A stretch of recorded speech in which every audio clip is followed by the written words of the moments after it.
when you look at the media, there's so much of a double standard that the media. Yeah, Yeah, propaganda. right, right. Yeah. If it was in my viewpoint, if it was somebody that was maybe of like a Middle Eastern descent or anybody else, a Muslim, they could have already labeled them a terrorist. But why is it Yeah. that? The thing is though, Yeah, go ahead. because it's America. It's America. And Mm, people act like they give a fuck about America, but at the end of the day, people really don't give a fuck about America. And America gotta clean up this whole mess. So people rather mm, talk shit about America. They rather talk shit about us. You know what I mean? They right. rather be like, oh, y'all this, y'all that. But then it comes down to people that are educated, you know what I mean? We from here. And we know. And we just try to tell people, like, okay, so as y'all watch America have this shit crack off, are y'all on the inside watching out? Or are you on the outside watching in? Mm, that's a good point. That's a really And good point. because at the end of the day, America got to deal with this whole fucking problem. Do you feel It's not like, just our problem. right? Do you feel like, the way that, of course, the news is reported, like America is so great at branding. I mean, do you feel like that's part of it, where they don't want the world to see the negative side of America when it comes to that? Well, see, the thing is other people don't want to see the negative side of America, but the America knows our negative side. Like we know it. So it's like we're in a predicament right now in culture, in human culture. You know what I mean? Right. As humans across the globe, to where we're so multicultural, but we hold the powers for like culturalism. You know what I mean? Mm, It's just like nobody around the globe will not know who Michael Jackson is. mm,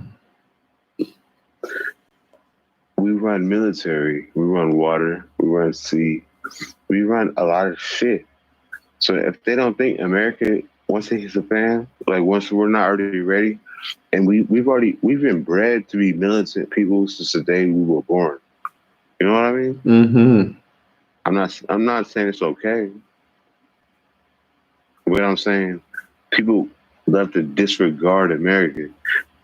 And my only thing is, what I tell other people is, if America was to fall today, then the rest of the world will start falling tomorrow. Mm.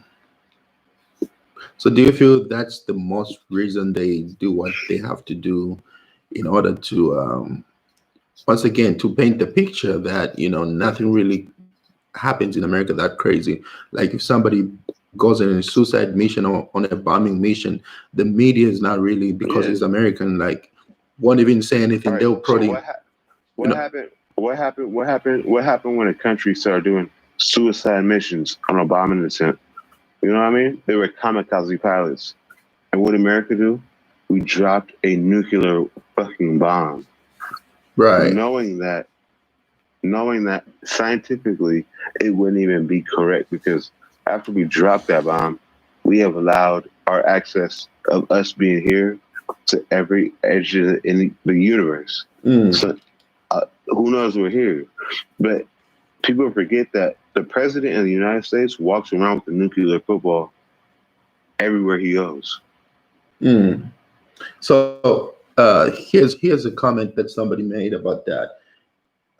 They said there is no blast crater on the ground where recreational vehicle, the armings. A large blast crater is always clearly visible in the aftermath, Yeah, not in Nashville. So in the aftermath. yeah, like this person really, Christian, that's the name. He probably thinking, from what I'm reading, I think in that Yeah, viewpoint, he's probably thinking that this is it's a just like propaganda. it's just like at the end of the day, people forget that America is a superpower. It's nothing to flex on. That we are the superpower. You know what I mean? We have the best military. We have the best weapons. We created culture. We created pop culture. You know what I mean? Like So the blast from the things that we create over here is not even worth us even like entertaining. Like, we'll entertain it for so goddamn long until it's time to press that button. Mm. So if what And after, Christian, like if what Christian is saying though, if this is a propaganda, like what would be the reason for, like America to do that, and like who would possibly be pushing that agenda? because it's because we live in the most multicultural position on the earth.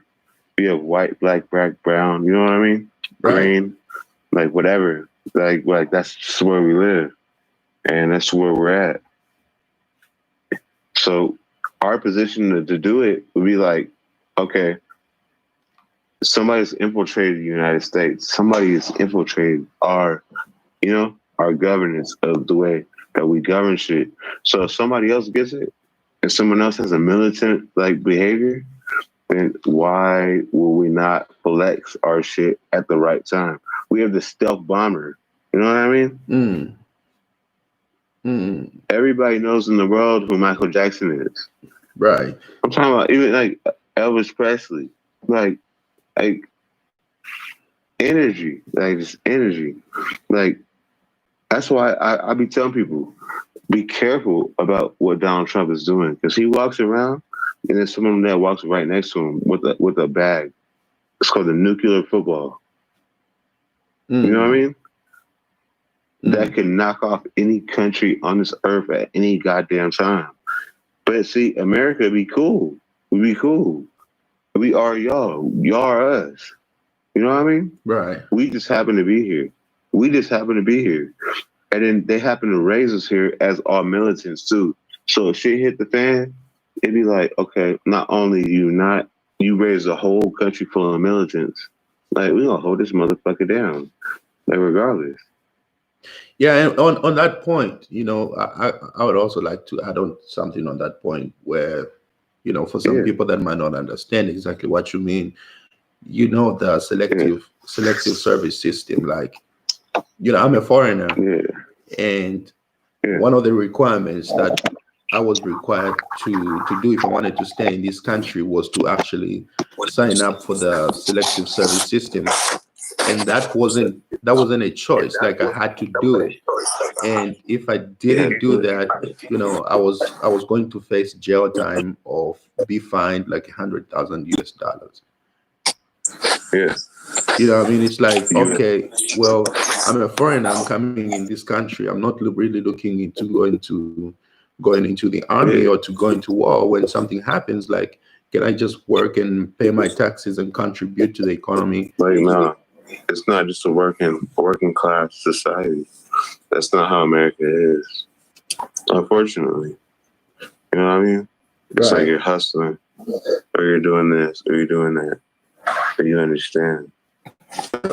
Interesting. Yes, we're the United States. Like people got to understand what the name United States, even versus like United Kingdom. You know what I mean? We're United States. So if shit were to hit the fan, this is the reason why we dropped the first nuke ever, right? I put on game by a white dude. He said, this is the reason why we did it. That we dropped it, and then the other country realized if we were to go to war, even with the state of Texas, they're gun home writing citizens. They Mm. already know it. So we would go to war with ourselves with one state, and they would knock us off. Think about a whole country. Mm. So if I'm a civilian, if I'm a civilian, Yeah. and just like you and me, so we identify all these issues, it's like, what are we supposed to do then to shield ourselves from that? Well, you make sure that when shit about to hit the fan, which is very soon, you know what I mean? Is that Africa, you know what I mean? Everybody's is not pays attention, but is aware that we have to clean up like generations and like legacies of bullshit. You know what I mean? Mm. Like we have to clean that up. We have to mop up the whole block, Hmm.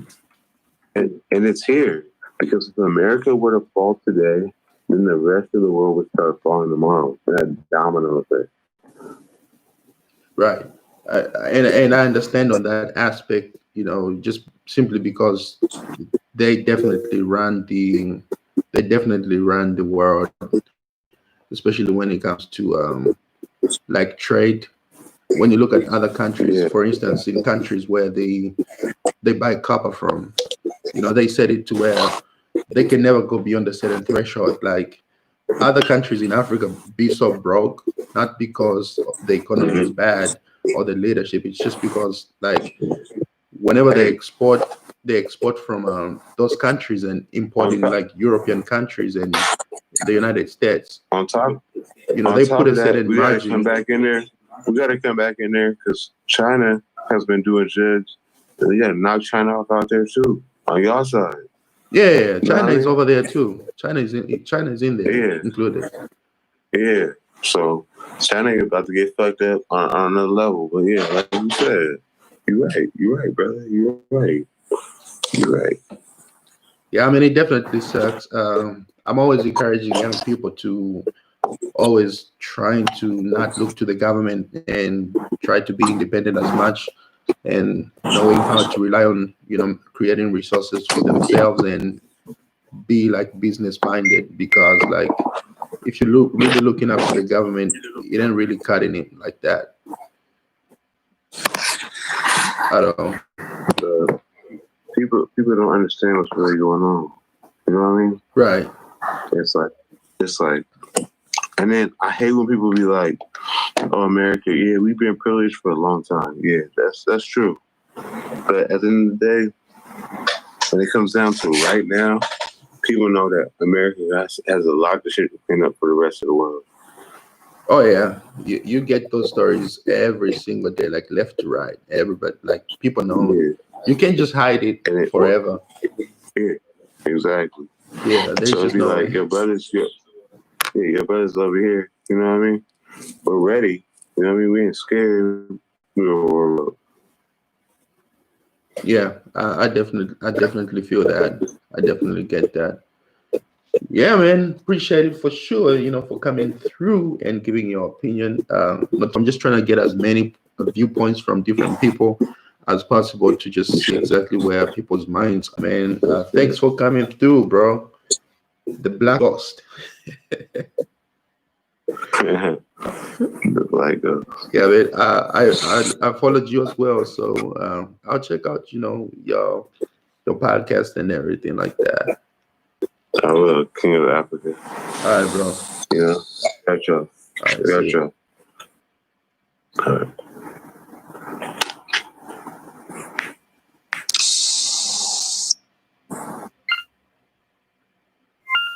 Right. So getting different viewpoints from people. Hey, man, how you doing, bro?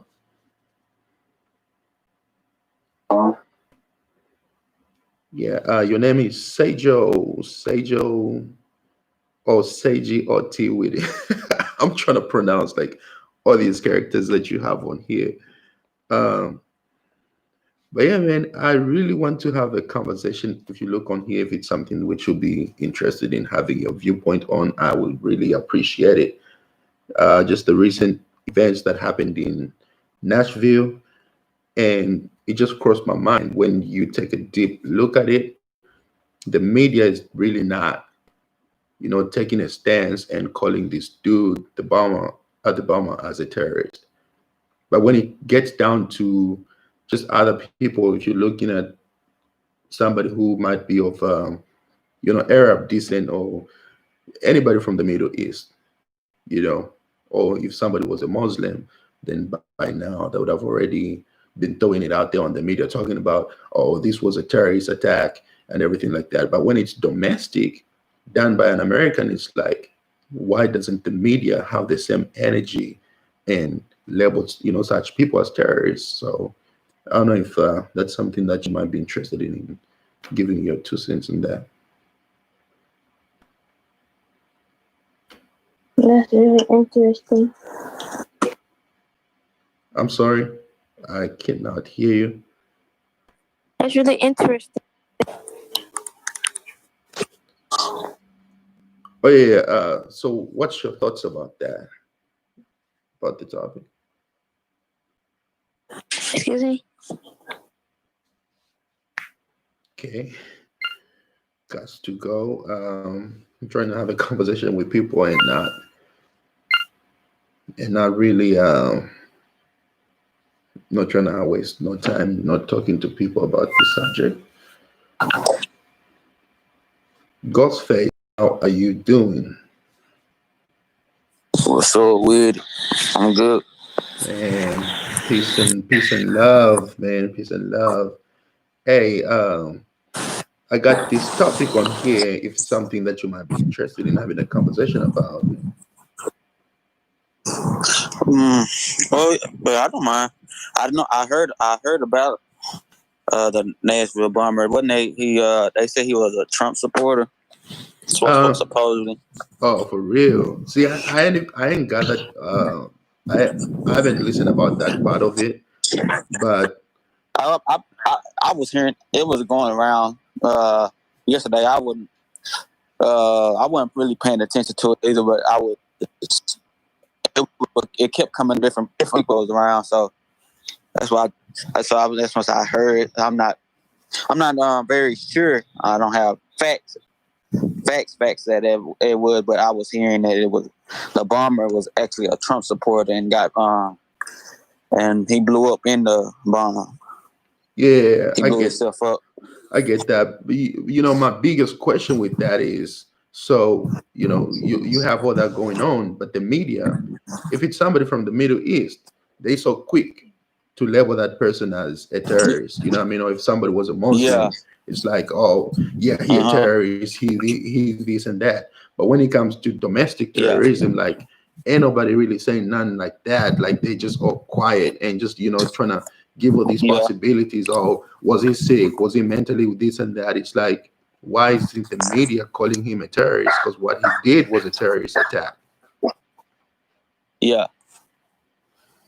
You know what I mean? So, like, why do you think the media is concealing that and not really coming forth and just calling it like what it is? Me personally, I think when the media they look for a certain a certain person, they already characterizing the person that they want. So they go off of that. 'Cause I always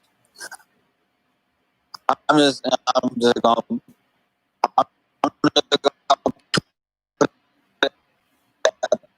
on the other side. When they don't have that info, they just create stuff to create stuff and take that and try to blame and try to put the blame on somebody of other race besides the Caucasian.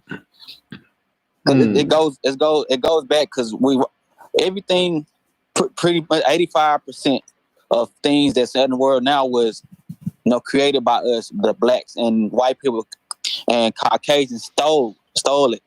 So we really can't have nothing to ourselves. Have to be somebody on somebody. Yeah, I mean, that's interesting that you say that. And because for people that might not really understand exactly what you just said right there, it's like when you look at the I look at it like America has a way in which it brands itself and the way that it sells itself to the world, and Yeah. they like to paint this overall picture. Like when the rest of the world is looking in or looking in from the outside, it's like it's this beautiful paradise, this land of opportunities where like nothing ever happens. It's like you get in there, you can, you know, um, Yeah. and how people always say about, like when white women, go to the police or the police pull up, they have their crocodile tears and they crying and always appearing to be the victim and not really You know what I Yeah, mean? Like, yeah, always like that. So it's like they protect these Caucasian men so much. Like they never say that yes, they gonna blame it on mental illness. They're probably doing that right now, saying maybe the guy was, yes. yeah, you know what I mean? It's like, Yeah, mental illness, but when if it's somebody with us, we label thugs or a domestic individual, a violent individual. Like we like it's equal. It can every black man or woman that did a crime was innocent, but right, it's if they're gonna do that, they need to do it. It need to be even because not every white person is have a mental illness or have something wrong with them. They just flat out evil and just would just want to do evil in the world. right. Yeah, absolutely. And there's just not that fairness at all. But so Yeah. according to what you've been hearing, like, did they at all like gather any motives from what this guy was trying to do? Like the reason he blew up? Uh, I know. Yesterday I heard I on they had a picture or a profile of the bomber, his social media profiles and stuff, and they said it was a picture that was going around. He said it was a. I said I don't know if it was a hat or a shirt. It said make liberals great again on the shirt and stuff like that. Damn, for real. Yeah. Yeah. I seen the photo of that dude face. At first, I thought it was Hugh Jackman, and I was like, "Wait a minute, like what?" For real, I'm like, man, like the Wolverine, like he really took one. Yeah. I swear, I thought it was Hugh Jackman, and I'm like, oh no, man, this couldn't be it. But then I look at the dude, I'm like, yeah, but you could tell like something was really wrong with dude for real, like, and Yeah.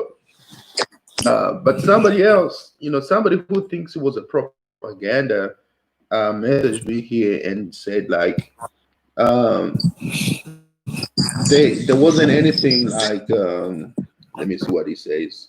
He said there's no blast crater, like there is no hole or anything like that on the scene wherever it happened. Yeah. According to that person's research, I personally haven't really dug deeper into that, so I can really make a comment and say, yeah, there is. But uh, some people thinking that this was just entirely a setup. Yeah, that could be that. Yeah, that could be too. Yeah, I mean that could be a possibility. But I Yeah. also know that the guy apparently or allegedly the bomber killed himself in the bomb or whatever they saying. Yeah. Yeah, I mean that's really crazy though. Like that's really crazy, and people like this is the time people need to wake up and just wake up is what I'll say Yeah. for sure. It really is because it's just this whole year has been really just it's really been a time to just sit back and just look and just realize and just slow down and gather like what the world is becoming. Like it's 2020 was a year for that. Of people that's moving so fast and not gathering their reason and Hmm. their opportunity in life. It's what 2020 was. It was made for them to sit back and just look and just analyze and just I most definitely agree with you on that part. Yeah, man. Ghostface, bro, I really want to thank you so much for coming in. I'm not trying to kick you off. I just want to get as many viewpoints and opinions from people as much as possible on this subject matter so that, maybe I can also be helped to get a clear understanding on what other people thinking about the topic. oh yeah, no problem. Yeah, I actually enjoy giving my perspective. Yes, sir. Me too, man. Thanks for coming through. All right, thank you. All right. Yeah.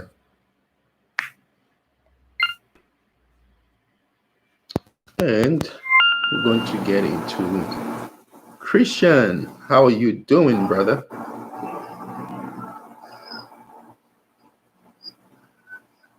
Can you hear me?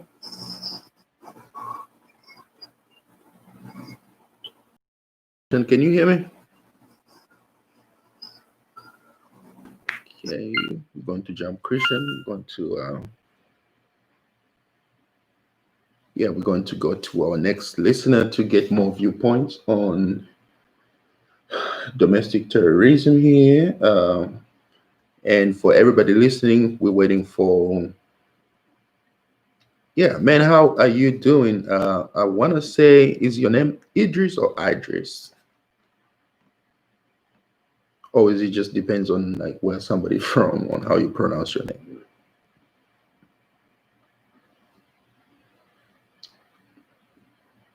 Can you hear me?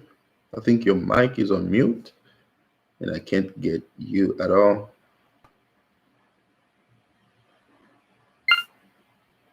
Okay, interesting. Let's wait for another person to come through and let's try to get more conversations on. Jeff Wall.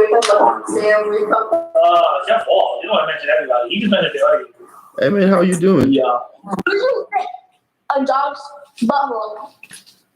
Oh. A boy dog. Oh shit. Nah, that's not exactly who I'm trying to talk to, but it works.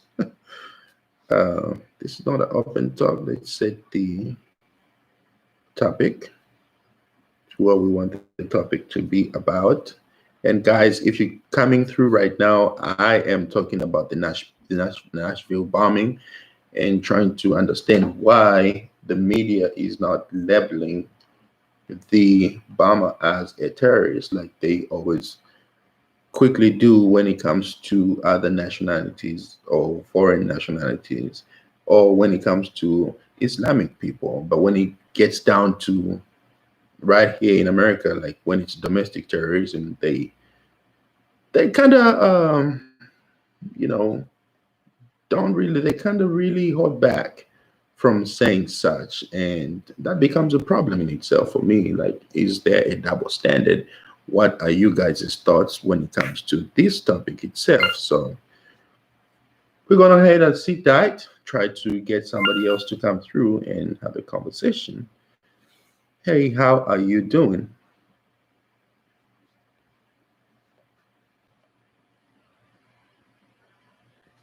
Hey, can you hear me? I think your mic is on mute.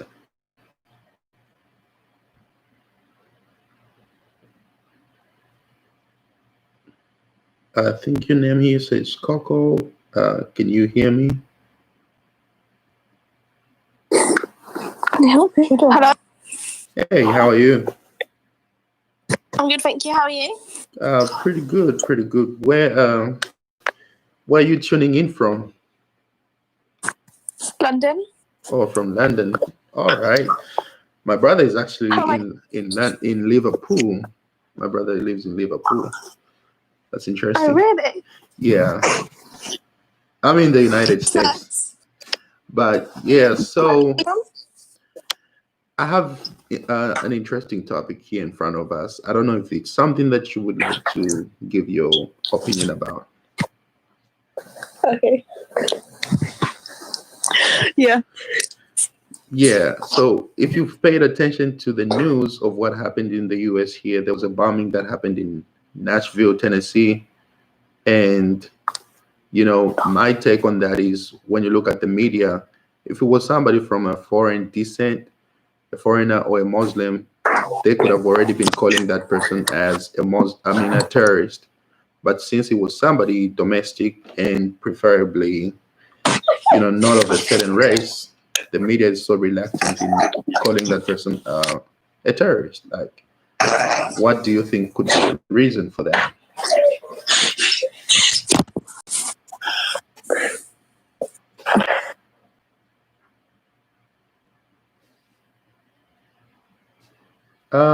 Okay, I see your mic is on mute again. I don't know if it's a topic that you feel comfortable talking about. If not, let me know. so that I can talk to people that are interested. TYBM, how you doing, brother? Okay.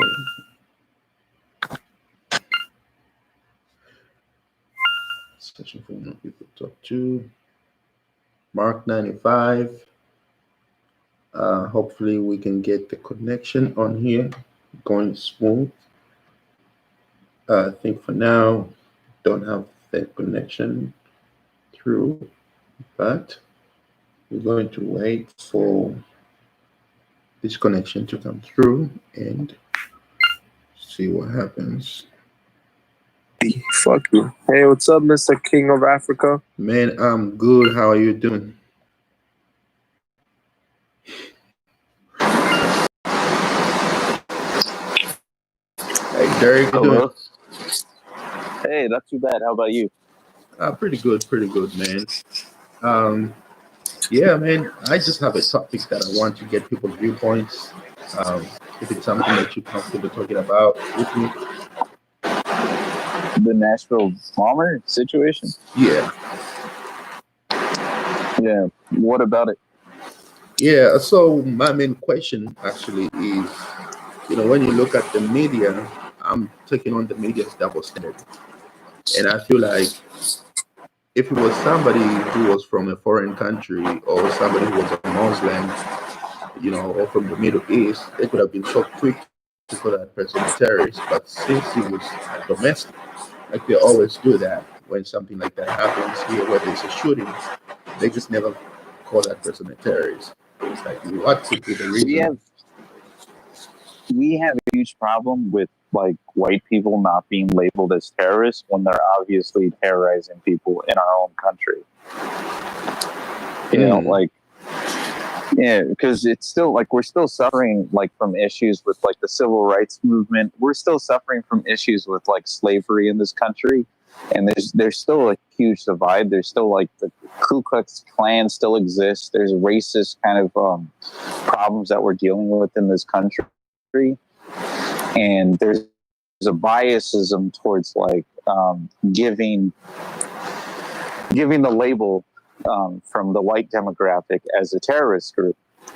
When these people have these like radical ideologies, it's much different coming from a white person doing it than it is from a person of any other ethnicity. So yeah, it's fucking horrible, but that's kind of the situation. Right. So trying to really get down to the bottom of it, do you think it's more in the way that America brands itself to the rest of the world as a selling point of, this land of opportunities where everything is like picture perfect, nothing bad happens? Or like what could be the reason? Like, sorry, like, what's the question?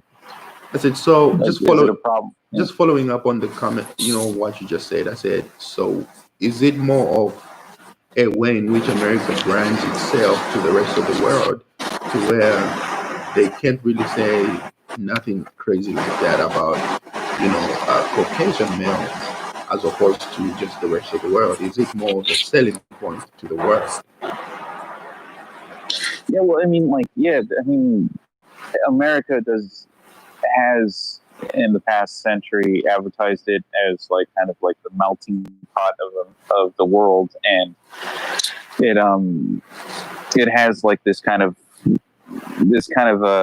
advertisement that goes across of just being the land of opportunity, but America's it's rich in its faults as well. There's very much darkness in its progression, and even like America has been unethical in a lot of wars. It's been unethical towards its own people, and societally, it hasn't dealt with extreme racism that plagues America to this day. It's false advertisement, to answer that question. Yeah, America is presenting something still in light of big problems that haven't been solved and they're getting worse. Mm. So for you, well, we got a message here. Yeah, we can listen to it. Let me see what this person said. You know what I don't understand? Why do they want to call these individuals that have very obviously been radicalized by something on the internet, or in the news, or with QAnon, or MAGA, or some other right-wing fascistic BS, conspiracy theory, science fiction BS? Why aren't they being labeled domestic terrorists? What exactly is going on? You know, Jody doesn't inquire further. King of Africa, I believe you understand that if anybody's light brown to black and they were commit something like that, they would immediately be called racial identity extremist, and whatever group that they're attached to would then be considered a terrorist group. What I think is going to happen here is they're going to really try to push the lone wolf narrative. They need to check where he was radicalized. Yeah, I don't know when he jumped into the conversation, but that's exactly what I was saying before. It's these people should be prosecuted as domesticated. They should be seen as domestic terrorists. They're not, because they're white, and it's a huge problem here in America. But it does it makes a lot of sense that it's not happening, because this country has been like kind of entitled with like white privilege and white identity. So a lot of problems stem from just the origins of how this country was built and whose backs were broken over it. That's a very strong statement to actually make. And I want to ask you this. You don't have to answer, of course, but I'm trying. Brother, are you Caucasian? I'm mixed. Are you mixed? Yeah. Okay. If you were completely Caucasian, I would have said like, what makes you think, or have those viewpoints? Of course, you're human, so you're entitled to think however you want. At the end of the day, but also responding to what he said in the audio, like, I understand, how black and brown people are always labeled that sense, but right now I'm just neutral. I don't want to give too much of my viewpoints. I'm just kind of like in the middle, and I'm trying to understand exactly what other people are thinking about this situation. So I don't trying to give too much of myself here. One thing that somebody also has just messaged me here is they think this entire bombing was just the propaganda that was set up. I don't know if it's by they mean by the government or the FBI. I don't know. What's your viewpoint on that? Well, even if it was like the Boston bombing, like the marathon. Yeah. That's there's like photos taken. Is a mercenary group for hire, and they were seen on location with the bombing. We don't talk about it though, so it could be curving public opinion. But the thing that happened is that people died. This happened where it's just like it's a bomb that went off, and whatever politicized agenda is given by the media, or whatever kind of like socialistic agenda is given by the media, is what we're going to like digest as Americans, or even the world, because the world's watching us just as much as like we're watching ourselves, and that's kind of throwing us off guard, and trying to divide us even further. There could be a bigger agenda here. Who knows? Yeah. Oh, we got another voicemail. Do you want to listen to it? Yeah, we can go ahead and then I have a question I'll come up with. Oh, we got another voicemail. Do you want to listen to it? Yeah, we can go ahead and then I have a question I'll come up with after that. Let's see. King of Africa, I think to imply that the FBI could have had anything to do with, or any other intelligence agency had something to do with this attack, is like a cop out. A cop out. We have seen over the last 12 years that there has been a steady increase in the rise of anti-science and conspiracy theory and white supremacy groups. So, what we need to delve into as a country is media and governmental apologists for white supremacist acts of terrorism.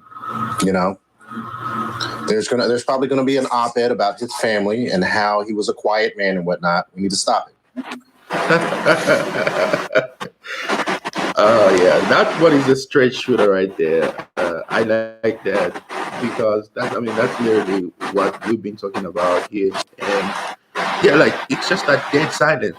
There is not so much more. Like the liberal media, when it comes to everything else, let's talk about with the Black Lives Matter what was happening. And I'm just giving an example, not to change the topic, but they'll push things so much and be like right in the middle of everything else, everything which is happening, and make it so much about them and start inciting violence. Like I'm black, and most of these things that the media was pushing out there, it's like, man, I don't even agree with all this crap that you're doing. Like, can you just let people protest and not incite more violence? And then you have the right wing over here that is just pushing all these propagandas and, like you said, calling everybody stuff. When it comes to these issues, it's just like the media just comes to an agreement. Like everybody just comes to an agreement. Maybe until if the government puts something out, and then they slowly begin to chime in and try to call it like what it is. But it's like they realize that people are not stupid. People still know.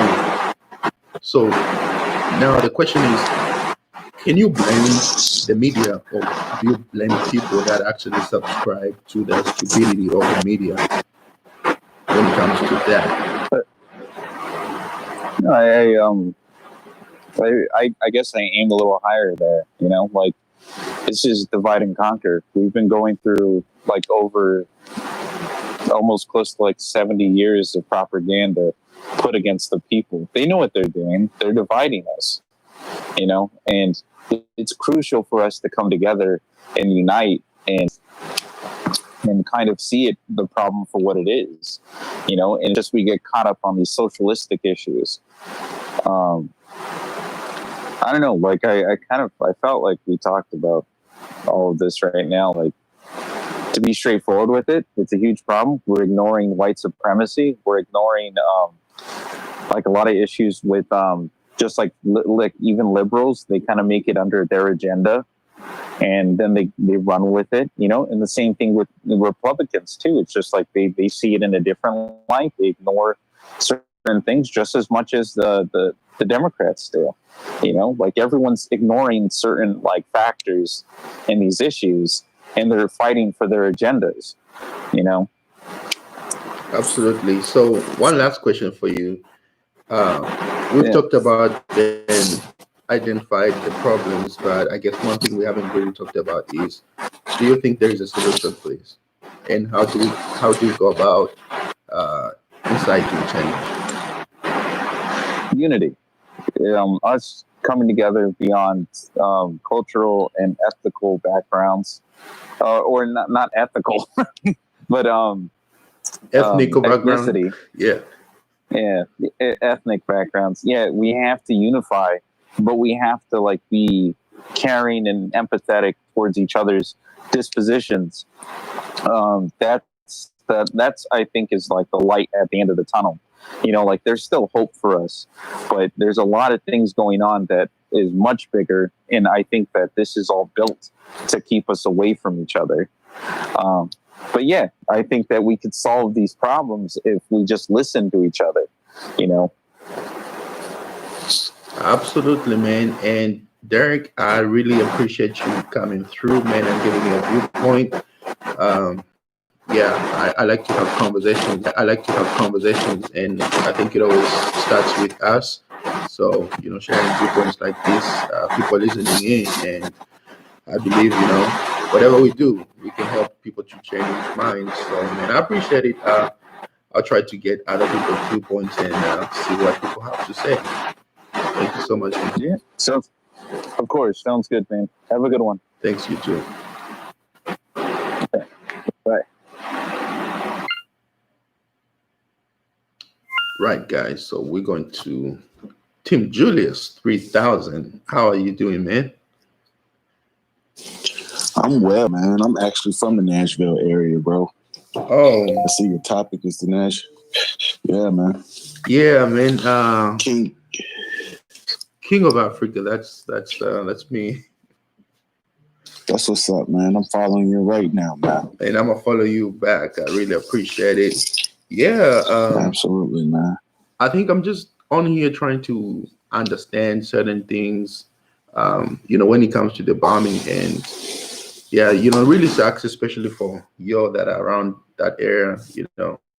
I'm just glad to see that you guys are safe and well, and nothing really crazy happened beyond what was. So that's a good thing for sure. Right. Yeah. My thing is my question, I guess, for everybody is just: is this the new normal? Is terrorism the new normal? Whether it's domestic, whether it's people that come from other new normal. You caught it exactly what it is, because my question is in the same lines of when you look at the media, because the media has such a big influence on people, whether it's people that are smart and stupid people, and I hate to call people stupid, but it's just like certain things that people subscribe to and pay attention to and follow are just stupid. Like, so much propaganda out there, but the media is so reluctant when it comes to domestic terrorism to call it what it is. And right now, that's one thing that Absolutely. like right now, that's one thing that we actually are not seeing, to where the media is actually calling it domestic terrorism. And I'm just trying to understand exactly, like, why is it always like that? When it comes to domestic terrorism, they never say anything about about that to be domestic terrorism. I hope we can be able to get Tim Julius back here. Tim Julius, let's wait for him to reconnect. But my question is, why is the media always so reluctant to... Do you understand what the definition of terrorism is? Bird Blue, can you give me a definition of terrorism from your standpoint? I think I do understand exactly what domestic terrorism is. So if you would like to help me with the definition of terrorism, I would be more than happy to have your viewpoint of what terrorism is. So please go ahead and assist me with that definition, please. If you're listening right now, I'll be more than happy.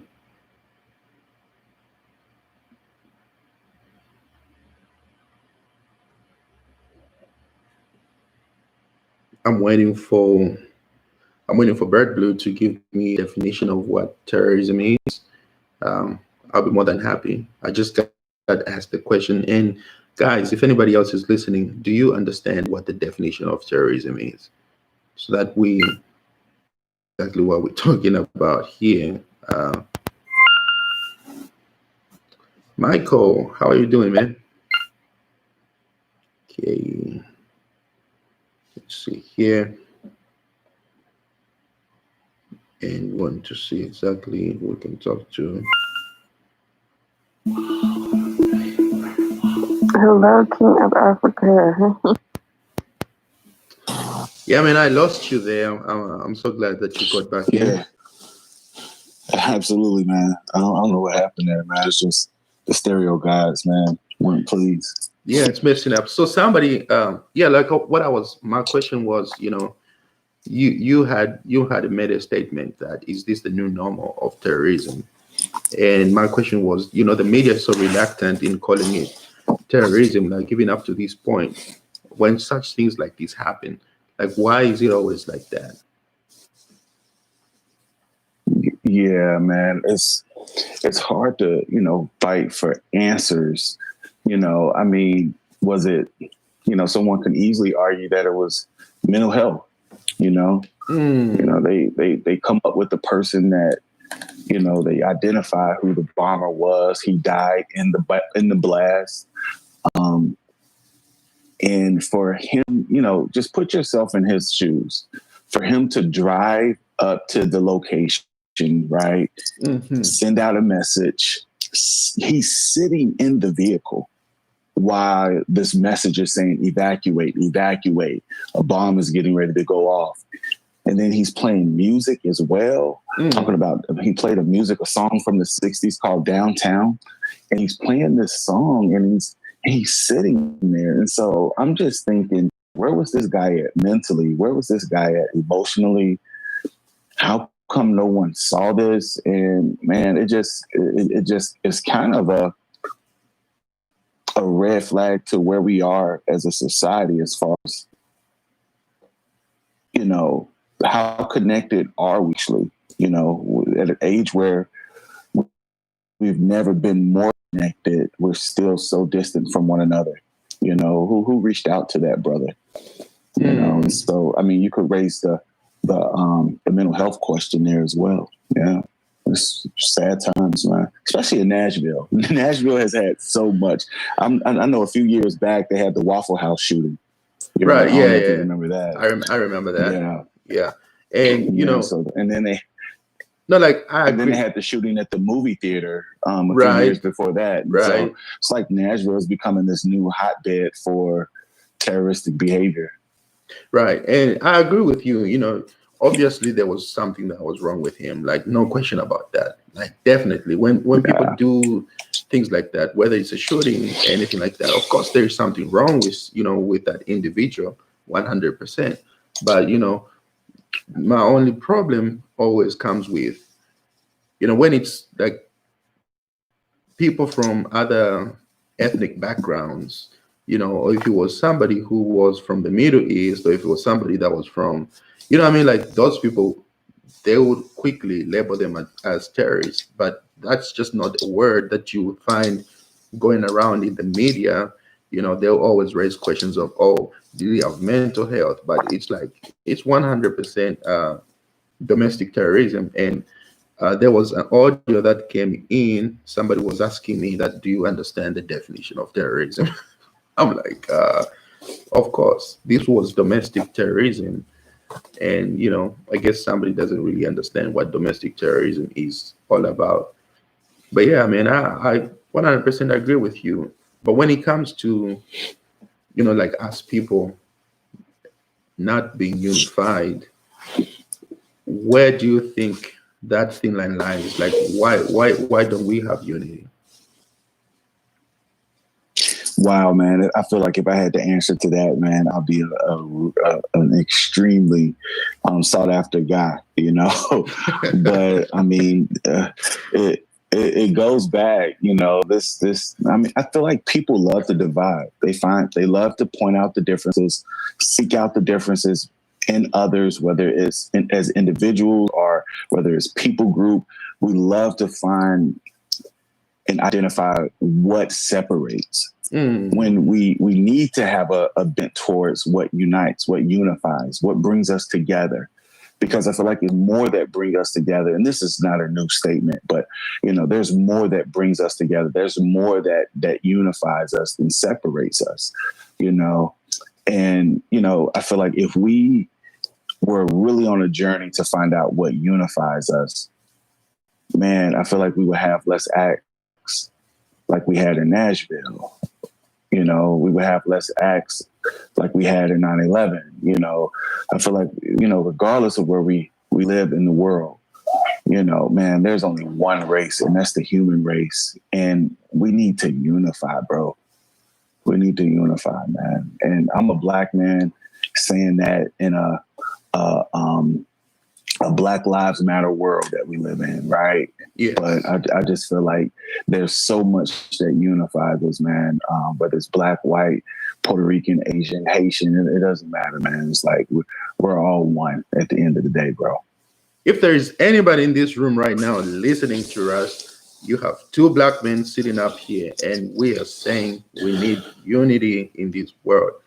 I'm always for that. Absolutely. I'm always for that. So if you of any other race besides being Black here, listen, we want unity. So we have an audio here. Let me just go ahead and play and see what this person is saying. Julius, I absolutely agree with you.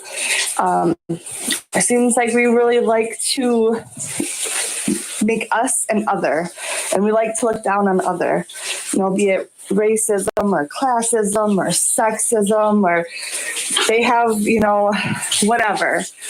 And it's really sad. I thought maybe this year would bring people together more, but that sure doesn't seem like it's happened. Yeah, that's for you, Julius. Wow, yeah. And so you would think that this year, given all that we've endured, that we will be closer as a people,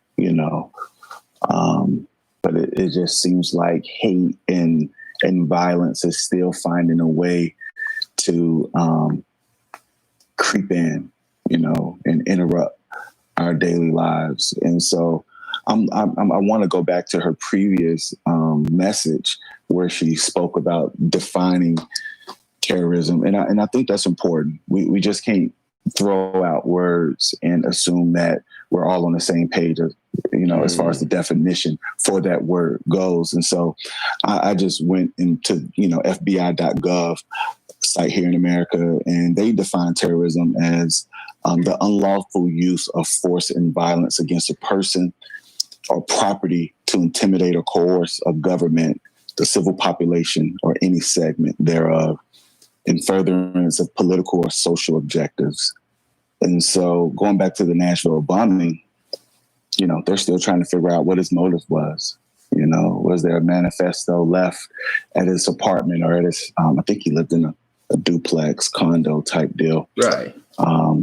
But yeah, they've yet to find a motive with this guy. And so I think she may have a point where, I think she has a point where we do have to be slow to use that word terrorism. However, that's just the world in which we live, man. It seems as if whether we've seen a lot of it or, what we've seen has made such a deep impact where we're just quick to tag it with the terrorism tag. And, I believe this was terrorism. Anytime you attack, a downtown American city, it's a form of terrorism, whether it's domestic, and we're slow to put that tag on our own.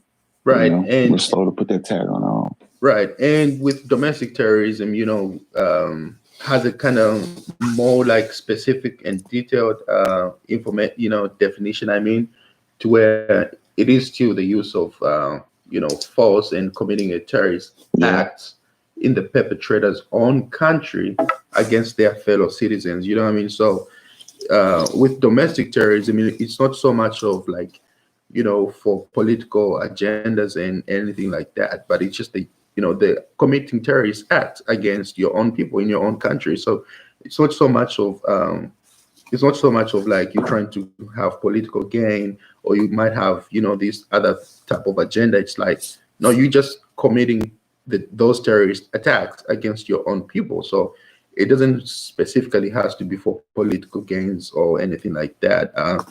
We have two audios here, but I still agree with you on making sure that we just don't throw out labels like that, because some people might just be out there suffering from mental illness and they just snap. And for them, it's like, whichever way out they think that they need to go, like they need to go out, just because they don't seek help, they don't seek therapy. They just feel like, oh, well, this is what it is. I'm just going to go out in style and, but we have two audios here that I'm going to go ahead and play. Let's hear from them. Let's check them out. Exactly. That's The definition, as I know it, is intimidation or violence against citizens with the effort, with the purpose for political means. And the fact that he had that recording telling people to go away, obviously it's clear that he didn't want to harm anybody, any citizens, civilians. So until we know exactly why, we can't really call it terrorism. I'm not saying that it isn't horrible and that it doesn't invoke terror. It definitely invoked terror in people, but that doesn't make it terrorism. That's that's a great point. I mean, yeah, I definitely respect her position on that. We do have to be slow to terrorism. I don't think there were any deaths, there were any fatalities in this particular thing, but he was definitely trying to send a message. I think that may be the understatement of the year, but he was sending a message. I think we have to go back to, defining terrorism, because terrorism existed in this country way before the 21st and the 20th century. Let's be clear. That's the Ku Klux Klan is a terroristic organization. Right. COINTELPRO, in my opinion, was a terroristic government sanctioned. Right. Terroristic group. Let's be clear.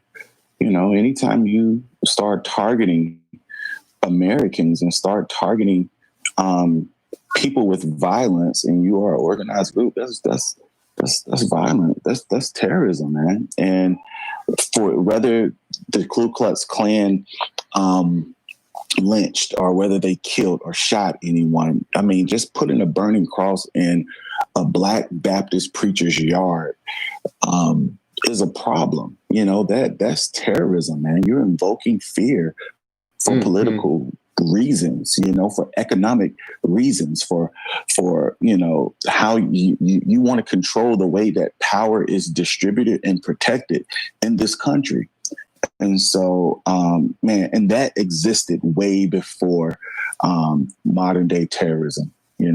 We just live in such a politically correct environment that, we're hesitant and we're slow to put that tag out there. But let's be clear, terrorism existed and has been, for the large part.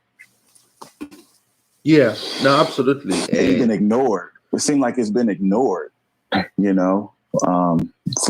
a long time. I feel like we live in a great time. 2020 is a great time where we are addressing some issues that have went dormant, and we're kind of trying to right some of the wrongs. But America isn't innocent, man. We're not innocent, and I feel like the sins of our fathers are catching up with us. Yeah, I totally agree with you.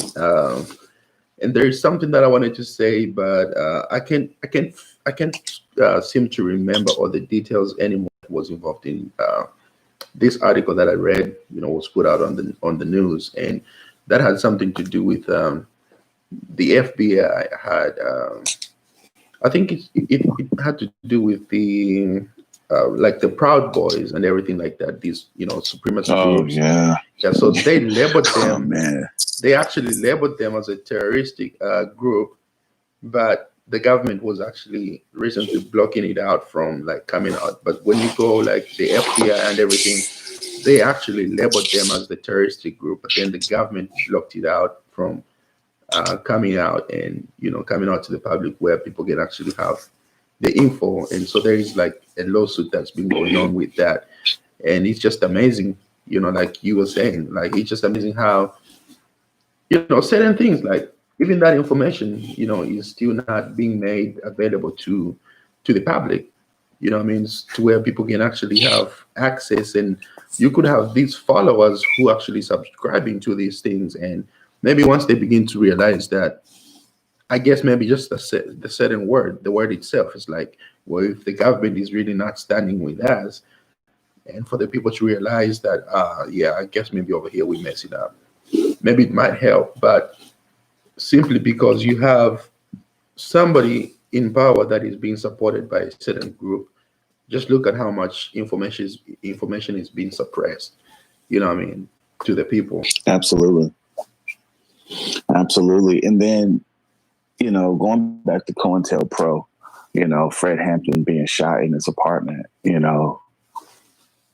overkill pretty much. And then, fast forward to where, there's documentation of the former FBI director, J. Edgar Hoover, pretty much saying, hey, listen, we're going to do away with racism the way that we've known it being so overt. Let's go underground with it and make it more systemic. So let's do away with the KKK and let's, government assistance. I feel like government assistance is a whole new type of covert terrorism.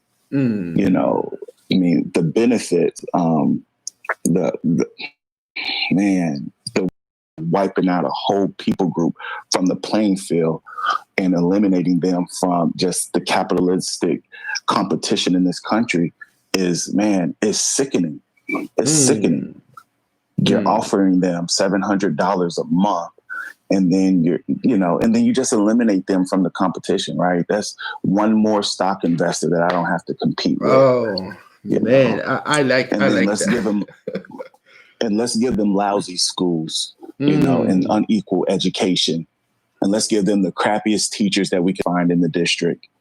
And that's another slice of the pie where we are eliminating them from the playing field, because America is just one big old capitalistic experiment, right? And it's whoever can accumulate the most dollars gains the most power. Right, whether absolutely. You're sitting in an elected seat or whether you're not sitting in an elected seat and you're the puppeteer. Or whether you're not sitting in an elected seat and you're the puppeteer. And so, there's capitalistic terrorism, that eliminates whole people groups, and where you have what they say, under-resourced communities out here where you refuse to give them, where you refuse to give them a grocery store, and there's food deserts. And why is that? That's not by accident. That's by design. Right. That's by the design of America. And so, yeah, man, I tend to like to talk about lighter topics. See, no, I like you for real. I like I like your mind. Like, you really going deeper into it. And, there is a project that I'm working on actually right now. I don't know if I want to make it into a book or whatever, but I'm talking about modern day slavery, and some of those points that you talked about there. It's actually what I have been, because if you look at it, all these capitalists, for instance, I have conservative views in some ways, especially when it comes to people being able to work for what they have and not just getting handouts. Right. I strongly believe, because I come from that background, and that could just be the African in me. Like, we always have to work for what we have anyways. So, it's like, I got to hustle for it anyways. I'm not just going to sit here and expect somebody to come and feed me, spoon feed me. And with that, I see a problem when it comes to the liberals. It's like, the more you giving people, like you said, first off, if people don't necessarily need assistance, but you putting people on assistance and you trying to give them, you made a great point. There is no competition. Like, you can't compete with me at all. I'm gonna keep you on that $700 threshold. Now you can really strive for more. Like, you always going to be suppressed. Period. And that turns that person into a slave. Like, you're always going to be a slave to your master. And Uncle Sam is always going to be your master, period. Like, they'll give you that $700, but look at how much they are making off of you. Look at how much, they're making out so much on, from taxes and everything like that.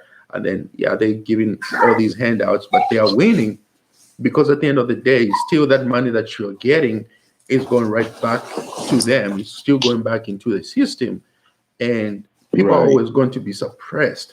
Like you can't really climb up beyond anything else that you're meant to be. And you talked about schools. Well, they'll give them crappy schools for sure, because crappy schools and they give them the worst education system.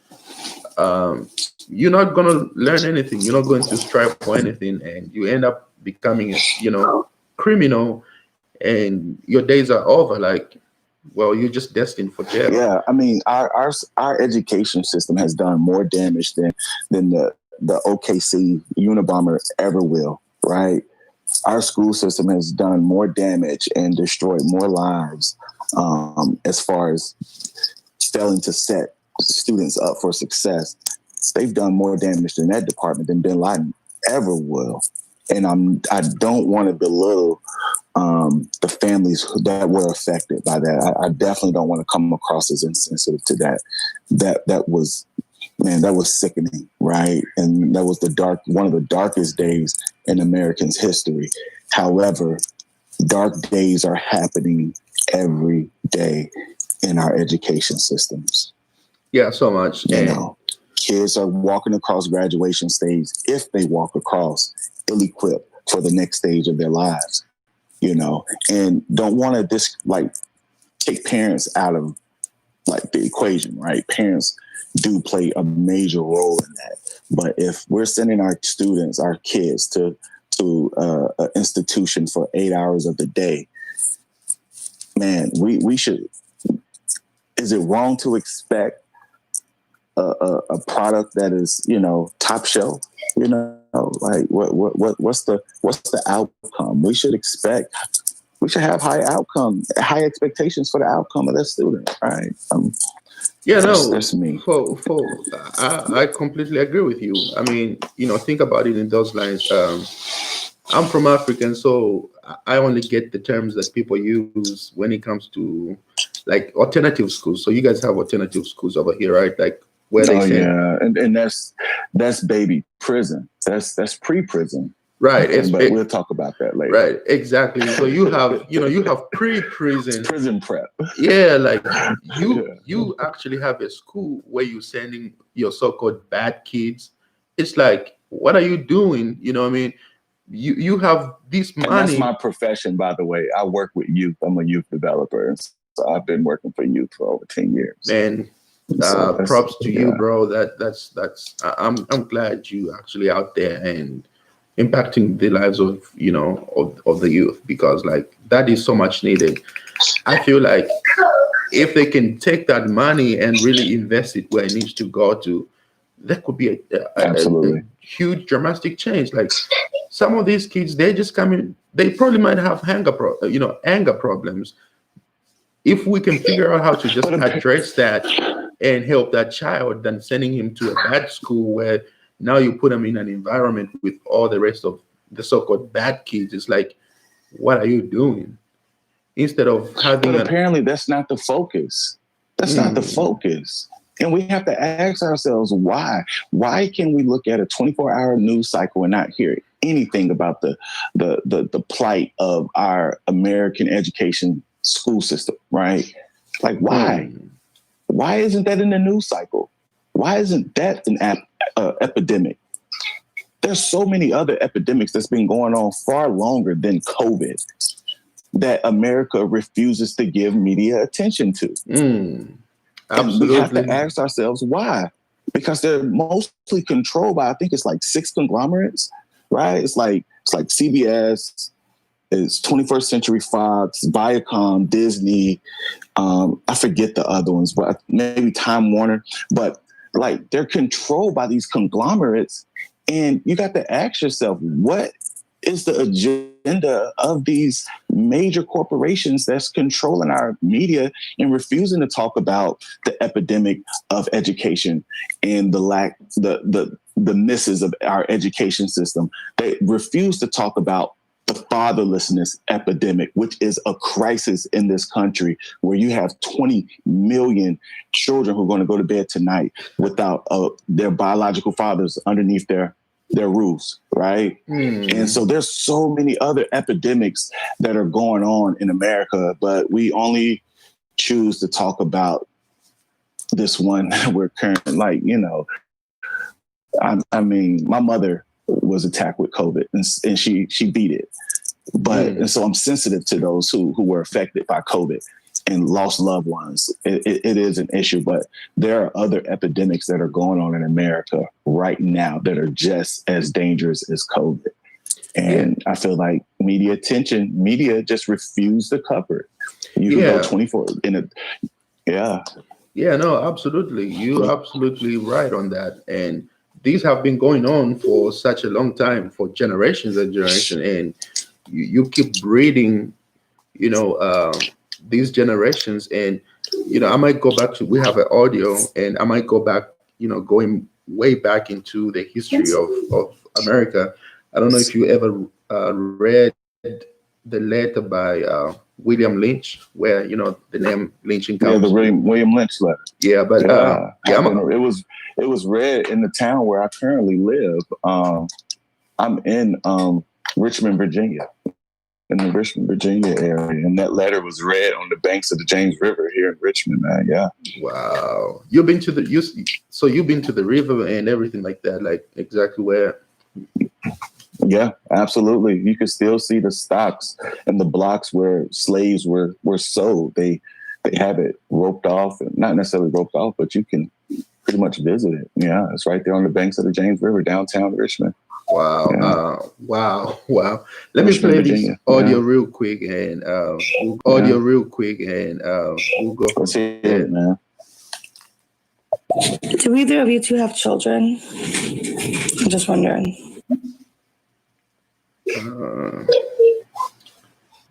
Did she say, do we really need to have children? Or did she say no? She said, do any of us? Oh, yeah. She was just asking if we were parents. We were parents, yeah. I am not a parent yet. I really want to be a parent. Like I want kids. Like I want kids, not one kid, not two. I would like to have at least 3 minimum kids. Okay. Yeah, I come from a family of. Now go ahead. Go ahead. Well, I have 2 children. I have a daughter, and I have a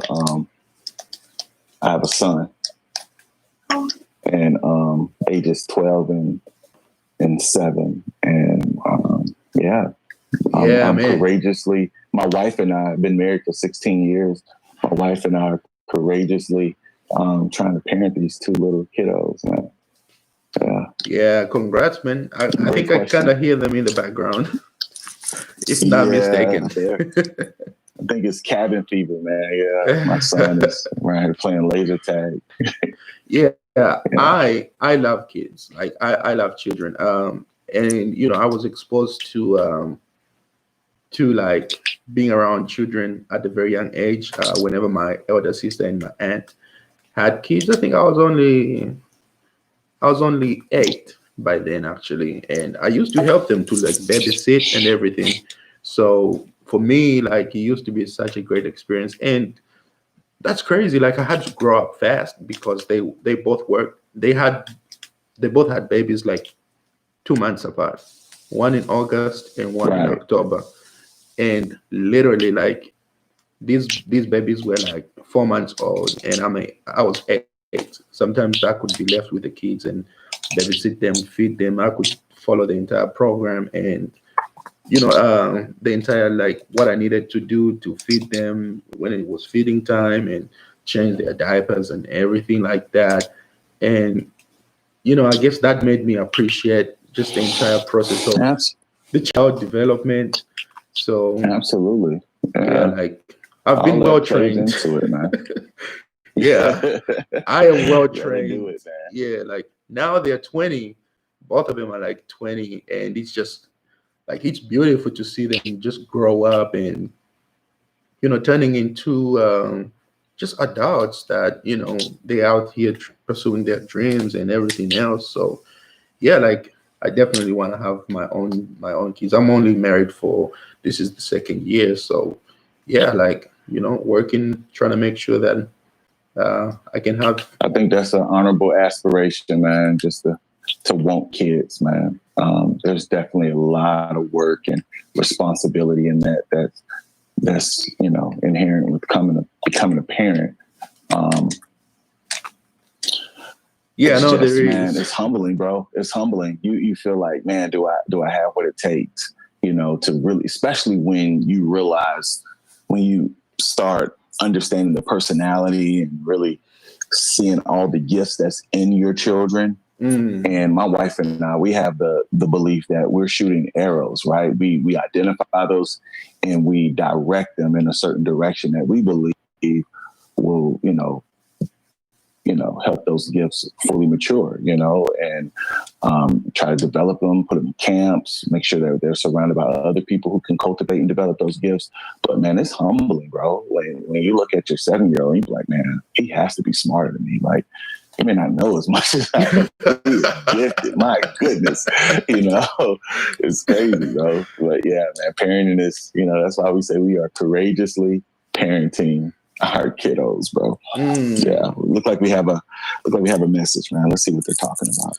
Yeah. Congratulations on the relationship lasting so long. Me and my husband will be together for 15 years come February. I was just wondering if you had kids, because I was wondering then if with your views on the school system, if you have them in public school. Oh, and before you answer that, Julius, like this one of the, I guess, my second most interesting and favorite conversation that I've had on stereo. So I would really like to extend an invite, man. I like to do interviews and everything on my Facebook and YouTube platforms. So I would love to talk to you about like child development and, just get that out there so that people can understand why it's so much important in investing your time into your child. So I'll definitely reach out to you once we're done with this conversation. But yeah, please do, bro. Yes, sir, definitely. So she's asking about the public school system, and I'll be honest with you. I'll go first because my answer is going to be very short. Being a foreigner, I never went to school here in America, so most of what I know about public system, I haven't really been around or been friends with any parents that have kids in public school. Everybody that is around my age right now, their children are like in kindergarten and everything like that. So, everything that I know about public school is either what I read on the news and my own research. I have both. I have mixed feelings about that depending on people's views. So that's not a topic that I can really say much about because I'm just not informed like I need to be about that topic. But you're still a witness of its byproduct, right? You interact with those who are recipients of public school education. On a daily basis, we interact with those individuals, and so, in some way or another, we are affected by it. And so, yeah, man, that's definitely a unique perspective that you have, being educated in another country. Man, that's unique. Yes, and so to answer her question, my kids. I currently have a kid that is in private school. And then I have my youngest is in private school, and then my oldest is in public school. This is her first year of public school. She is in the 7th grade. And of course, it's been a unique year, with COVID and virtual learning. However, for this area, we just recently moved here about 2 years ago. Yeah. And for this area, it's hard to find an affordable private school that is affording our children, all the amenities, for lack of a better word, all the programs that will, that we feel that we should receive as a paying patron, a paying parent, and so My wife is a product of private school. She went to private school from kindergarten to college. Her college was even private. I'm a product of public school. I went to public school all of my life, kindergarten through college, and I'm a product of public school. And so, but I'm a fan of private school, but right now where we are, the public schools here, in my opinion, are better than the private schools that are, and I say within a 15-mile radius. Right. And so, and so we pulled our daughter because we saw some other issues too, security and different things like that at the private school where she was going. And so we pulled her and put her into public school, and we love it so far. She's doing well. She's taking AP classes. She just made the honor roll this past 9 weeks, and she's adjusting well. She's an extrovert, so she's loving it. For a moment there, she got to ride the bus before, COVID shut everything down again this past semester. And but she's loving it so far. Yeah. That's crazy that you give that response. And I think with that, I guess it's more, from what I'm understanding, it's more of like based on your geography, I guess.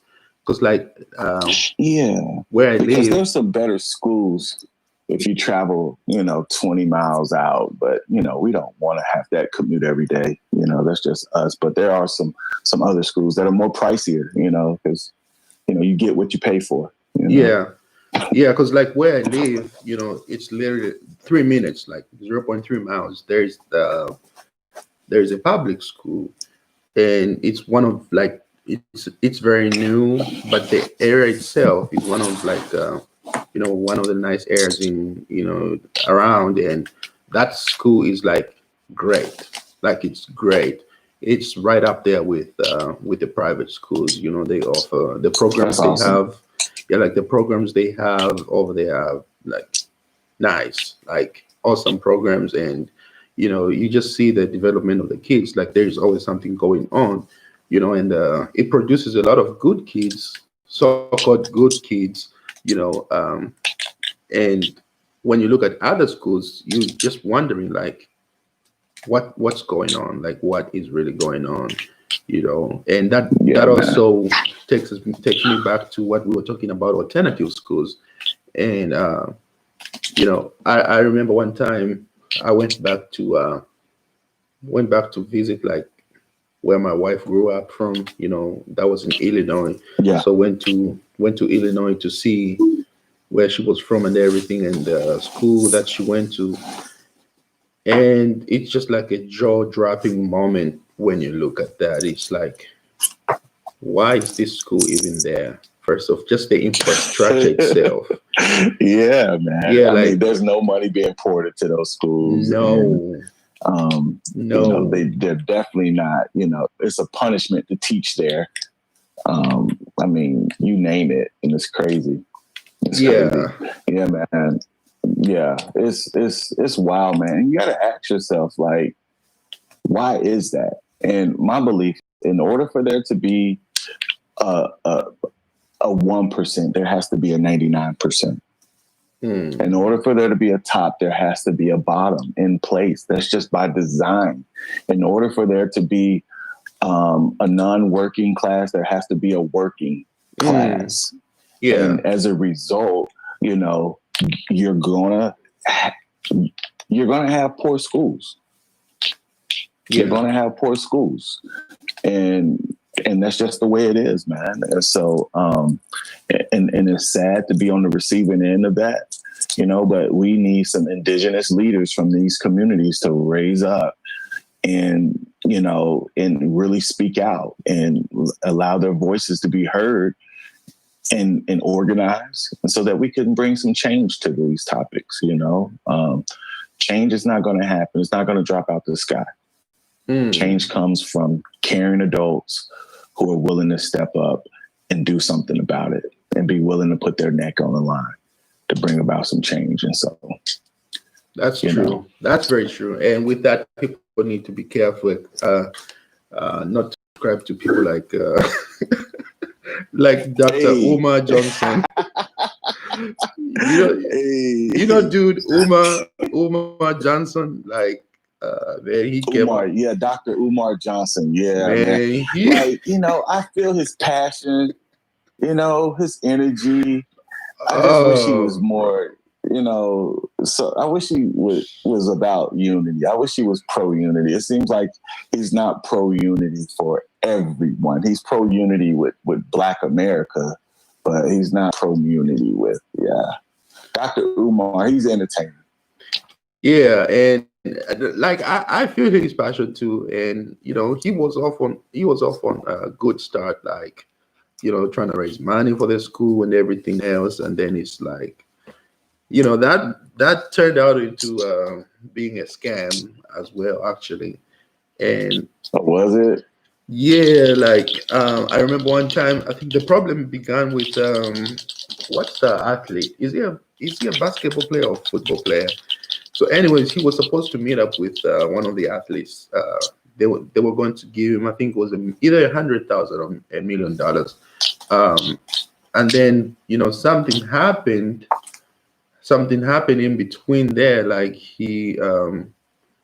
something happened, something to do with Umar, and he went off on the guy and whatnot, and the guy just had to pull back from, like, nah, I'm not giving you all this money, because they found out something wasn't right. They found out that something wasn't right, and that's when everything started, like, really going left when it came with raising money for the school project. He never raised all the money that he needed, so it's just like, damn, bro, like, you really had a good thing going, but yeah, man, I feel like if, like, Dr. Umar Johnson, if he was politically correct, he could really be a weapon. He could really be dangerous in this country, like MLK level dangerous in this country, but, he kind of disqualifies himself from doing any real good, because he's not willing to play. He's not willing to play the game. Yeah. And, that's his right.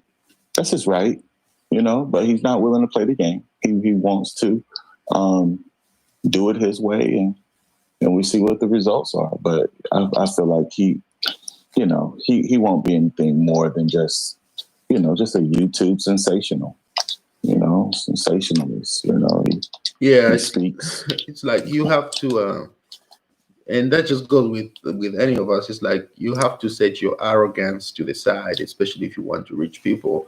You want to reach out to the people and change people's lives. It's like it's not about you. You can't stand up on the podium and say things like, well said.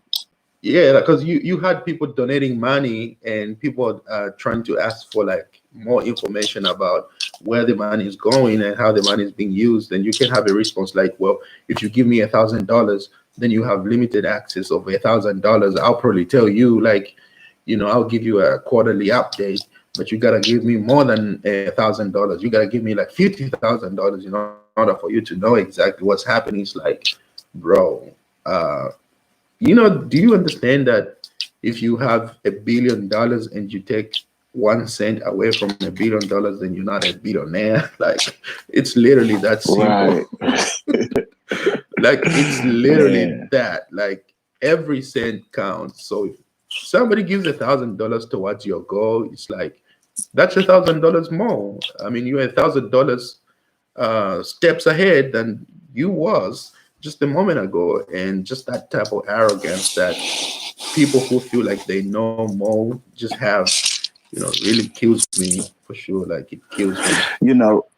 To go back to what one of the messages that we had earlier about private school, one of the things that really, rubbed me the wrong way about private school, having had a daughter who was in private school for 6 years, and currently have my son is currently in private school, is when they take a turn to focus on sports, right? And they recruit these players from, regardless of where they recruit them from. I don't care where they recruit them from, but it seems like the focus is on building their sports program as opposed to having an emphasis on academics. We've had conversations with principals and presidents of private schools where, we've had to address this issue of like, man, how come my child's teacher isn't certified? Whoa. Not even certified. How come they don't have a teaching degree? Whoa. Because private schools aren't they're not subject to the same rules and regulations as pubs are, and so they could kind of run their own ship, and so they're not required to have the same testings. They're not required to have the same, rules and regulations. So yeah, man, private schools are unique animals, man. And so you really have to do your homework. You really have to be engaged and in tune with what's going on in the private school sector. And just be careful, man, because, man, you just can't have anybody out here teaching your teacher. And so that's the case for us and our son, where, his current teacher is not certified. However, she is in school, community college. However, she's a great teacher. And so that brings up another point, the weight of a degree, right? Because you have these people out here who are self-taught that are probably just as effective and better someone who has, multiple degrees. And so, we definitely, man, you just have to do your homework, man. You just have to investigate. You have to be an involved parent. You just can't be an autopilot. You have to be engaged, man. And so, man, that's just some insight into the world of private education. Yeah, and see, I agree with that. I'm a product of somebody who purposefully dropped out of college. Whatever I went to school for, I was wasting my time being in school. Like everything that I do, like I know exactly what I wanted just to say, and it's been working out for me great, awesome. But what I wanted to do does not require a degree. Where were you? Where did you go to school in Africa? So I went to a private school, and I also went to. I started off in public school first, like first grade to seventh grade. I went to public school, and then from seventh to ninth grade, I went to a private school, and then from my 10th grade to graduation, 12th grade, I went to a public school again. And then after that, I'm into media production, and I wanted to go to school for, journalism. But, I had issues with my father. He was like, no, you can never do that. You're going to go to school and learn business administration and all these. So I went to a university and started learning. I love that, man. I went to university and started learning business administration, and I was on top of my class. Like I wasn't the only one, but I was among the people on the top of my class. But for me, it wasn't just working out. Like I'm wasting my time. So first year, it was just like, nah, like this. Like, why am I here? I want to do media.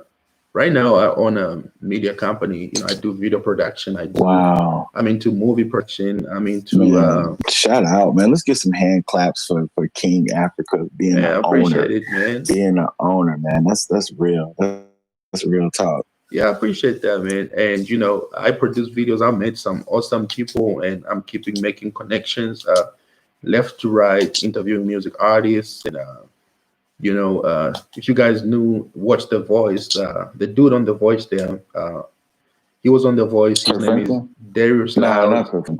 No, he was on Team John Legend. He didn't make it to the finals or anything like that. Darius Lyles, but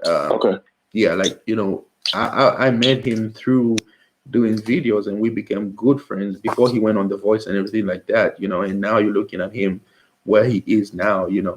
He's getting like millions of plays and all that. I could have never met those people if it wasn't just for me to like pursue my dreams and what I wanted to do. And I also own a construction That's awesome, company bro. at the same time here. So like I have two You businesses. busy.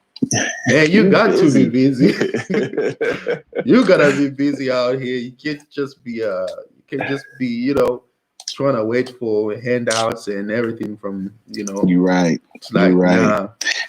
nah. But yeah, We got a message, man. Before you go on, let's interrupt. Oh, Let's get the okay, message yeah, we out the got the way, message. man, and then we'll come back to like put your finger right there, man. You own two businesses, so we're gonna put a little bookmark right there. Let's get to this message. So I actually homeschool, and that was not my intent at all. Like, I had not planned this, but my son actually has health problems, so it was what was best for him. And like after everything I've read and all the research I've done, I definitely don't see myself ever sending my kids back to public school. And let me say this. I'll go ahead and check out. I'll go ahead and follow Blue first off because I just want to appreciate her for actually sticking around and listening to the conversation. Thank you so much, Bird Blue. It means a I'm gonna go lot. follow her too. I think I already did. Yeah, like it means a lot actually to just have audience. We have people coming in and out, but she's just really here and appreciate it so much actually for you sticking around. But yeah, going back. So how long do they have to stick around in order to be considered a listener? Do you know? I don't know. You see, what happened on here with me is like I was on here for like I downloaded the app. It's like 2 months ago, and I used it for like 3 days, and then I just kind of left it. And then I started back like 2 days ago. I'm like, man, I gotta be serious with my podcasting and having connections with people. Yeah. Yeah, because. And so you got two businesses. Yeah, I have two businesses. The second one is my construction business, and that doesn't require. For me, at least with what I do, doesn't require a degree. Now, my wife went to school for broadcasting, and surprisingly, I don't believe anybody who is in broadcasting and media, and it's certain aspects. Like if you're going to be a news anchor, for instance, I don't think that requires a degree, because when she was in school, guess who was doing her homework and helping her with the homework? Me. And I went to YouTube and I went to do experience. By the time she was doing that, I already knew the programs, the softwares. I had experience. She had a study group of like 5 friends, and I was doing all that for them and helping them. And they're getting A's in the classes. It's like, so why are we going to be $35,000 in debt? I think, you know what I mean? Yeah, man. I mean, with there being a thing called Amazon, right, where I can order a textbook, and if I order it at the right time of day, it could be there before the day is over, right? And I could learn it myself if I know how to read. Yeah. And no, you're not going to get the teacher-pupil experience or the experience of sitting in the classroom or living in the dorms. But guess what? The main reason of why I'm there, I'm going to get that. All right. All I have to do is just crack that book open, and I'm good. Right. And that's my thing, man. It's knowledge is too accessible nowadays for college to be relevant. Right. And you know what's crazy? I probably shouldn't have said that. And you know what's crazy though? What's crazy is even when it comes to like the practicals that they were supposed to be having in school, they actually didn't have enough practice. I was much better off whenever I went to do like music videos with some dude hits me up, hey bro, you trying to do a video? You know what I mean? Like I make a little $150 here and there. But when it comes to practicing, they were taught so much theory that when it comes to the practical world, they just don't know how to apply that information. And it sucks. It's like, so why are we in debt? Why are we doing this? And, I was saying all this to say, I was saying all this to say, when it comes to certain professions, like I don't think you need degrees in some areas, and you can make it in life. But when it comes to things like being a teacher, you're going to go to school Or being a doctor. Yeah, like being a doctor. I don't want anybody to fly me in a plane if they don't know what they're doing. Yeah, no, I'm not flying on your plane Like, if I'm not, you don't have a certification. No, I'm not. Yeah. And I don't want to go and sit and listen to somebody who has no certification and trust my child for years and years and years without any type of qualification. Might as well do it myself. And I think, Right. when it comes to that, I can see why some people would rather homeschool, like she said. You know what I mean? Like, if I gotta pay I could you, probably do it better myself. right. Yeah. Like, if I have to pay That's a you, great point. and you don't have a Great point. degree, how am I going to know that you educated? How you know what I mean? Like, there is no proof. Yeah. There is nothing. Man, I lived in Oklahoma City for a while, and in Oklahoma, man, homeschooling is huge. It's like it's a whole nother demographic, bro. Like, it's a whole nother world, that homeschool world. And when I tell you, those parents are some of the most educated people who I've ever met. I mean, like, there was this one woman, a good friend of mine, his wife was homeschooling her children, and she actually used to work for NASA. Really? Yeah. And so I'm going to go and entrust, I work for NASA. I'm going to go and trust my kid, one who's fresh out of college and, probably even barely passed the certification test. No, I'm going to stay at home and I'm going to teach them myself. Yeah. And so, man, I was really indoctrinated into that world. I actually went to conferences because I work with youth at a youth camp there. And, man, I was just really kind of just engrafted into that world. And, man, it was definitely an experience, man, a learning experience. And, man, I got a lot of love for the homeschool communities out there, man. And so shout out to all the homeschooler parents out there. Absolutely. I know when this COVID issue hit, they were like, man, these are small beings, teaching their children.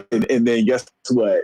We made them out to be weirdos, but look, we went looking for them to get tips and advice, and we logged on 2 pages to get advice and get some insight on how to navigate through these waters that they've been navigating for years. And so, man, shout out to the homeschool community out there, man. It makes sense now, huh? Absolutely. Let me play this audio that we got. Okay. Exactly. And with everything going on in our culture and our society and the drug use that these kids are, sorry, I lost my thoughts. And the sexuality, like, I've talked to many parents who their kids as low as kindergarten were doing stuff in the middle, in the corner of the classroom, and the teacher couldn't see. Like, there's just so much. The negatives of a classroom setting just seems to outweigh the positives. The bullying, these kids that are becoming suicidal. Like, She brought up some good points. She got some good points. All right. So I definitely need to get now, instead of Julius, I need to get Bird as well. If she can, we need to have a discussion, because this is like, this is dope. I feel like her mind needs to actually be like engaged in a conversation, because it's like these audios are just not doing it for me to where I can literally like pull that information out of her, because she coming in and out. It's like I really want to hear what she has to say. Yeah, I mean, one thing that I learned about homeschoolers is that they believe something. They believe, they believe passionately and strongly about something, and rightfully so, right? I mean, if anything I learned from the homeschooling community is that I need to be the same way.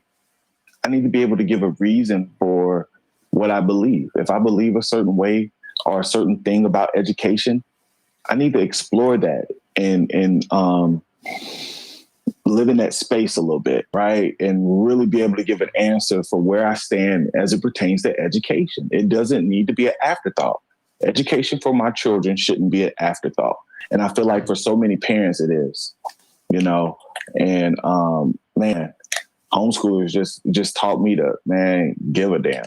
Do you feel give a damn? Do children that are homeschooled uh, perform better than children in private and public schools combined? I think we need to define perform.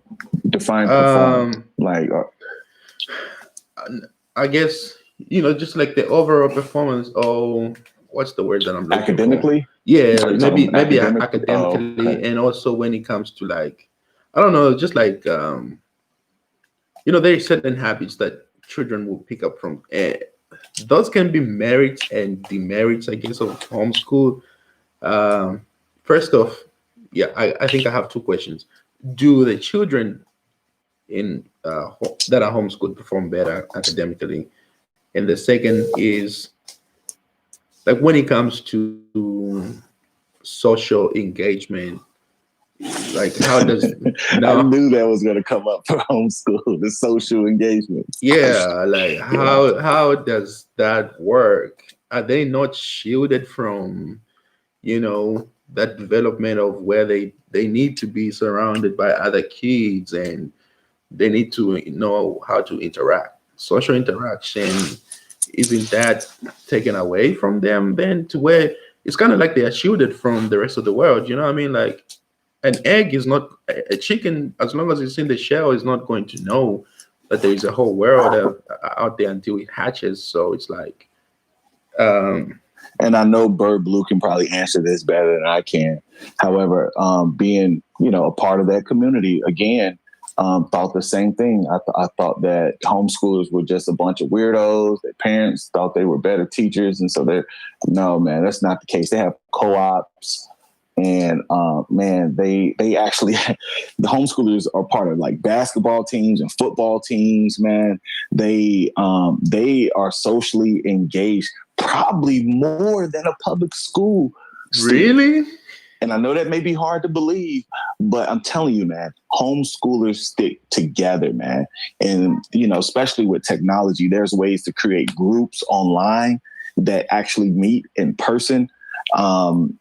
And then the way that it's broken down, the way that I saw it in Oklahoma was like this. Like you would have, say that you would have a parent that's really good at teaching math, right?